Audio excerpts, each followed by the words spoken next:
I became a drug addict, I think, because of emotional difficulties, psychological difficulties, and perhaps a spiritual malady. As the great Tupac Shakur said, role is something people play, model is something that people make. Both of those things are fake. What I want to offer people is truth and authenticity.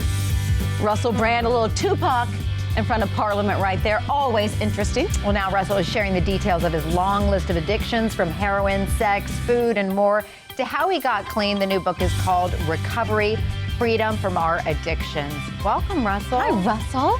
This is such a thought-provoking book because it's not just for people who are addicted to substances. It's for people who are addicted to their, tablets, their iPhones. It's a little bit of everything in our lives. We're all addicts in some way, aren't we? Yes, I think we're living in an age of addiction, because addiction is, in a way, a technique for dealing with pain. There's a massive opiate crisis in this country, and everywhere you look, every time you turn on the news, evidence of pain, evidence of people's inability to deal with the way that they are feeling. The way that I got clean from drugs, I've learned in the 15 years almost since then, thank you, that those techniques will work for any kind of pain. They connect you to a deeper part of yourself and make living in this difficult world manageable. How did you do it? We're celebrating almost 15 years, which congratulations, but what was it? What was the final thing? Do you mean with, like, drugs? Or with everything? Because for you, when you read the book, what I love is how you break down the 12 steps and then how you really saw the 12 steps. And was there one moment that was finally a big turning point? Well, in a way, I was quite lucky, because I was addicted to crack and heroin. Those drugs cause social problems pretty quickly. You get in trouble with the police, you end up in hospital. It's difficult to ignore. If you've got, like, anyone who's been around people with food addiction issues knows how much pain and chaos that can create in a family.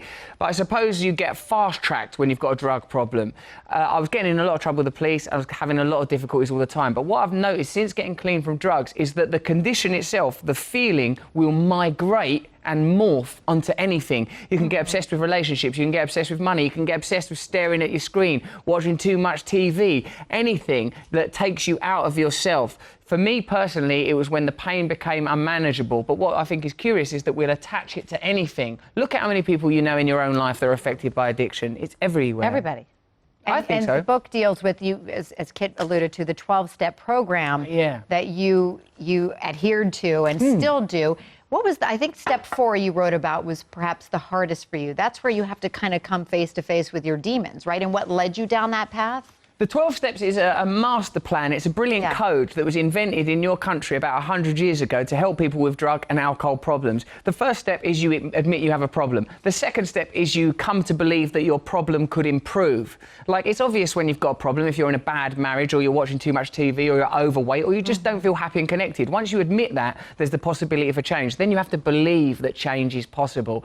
Then once you're at the point where you believe change is possible, you have to take step 3, which is about accepting help, whether that's a spiritual help or help from other people. I think both is the best way to go. The 4th step is where it becomes quite administrative. You have to write down all of the things in your life that you think of putting you in that position mentally and spiritually, things that happened to you when you're a kid. Most people don't do this. Most people don't think about all the things that have happened that they resent, that have hurt them and harmed them, but they're there in the cellar of your mind, dominating the way you behave, making you get attracted to people that aren't good for you, making you accept people treating you in ways you don't deserve to be treated. Perhaps even on the level of politics, pain is manifested, self-hatred on a political stage, manifested through political figures.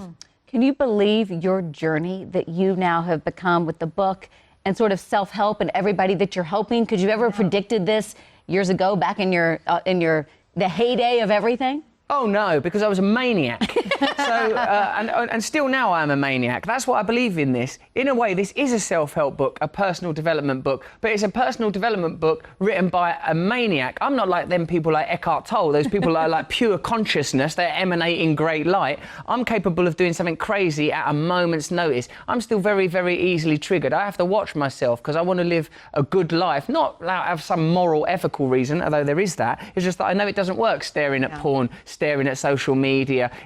I'm only happy when I feel like when I'm being worthwhile to other people.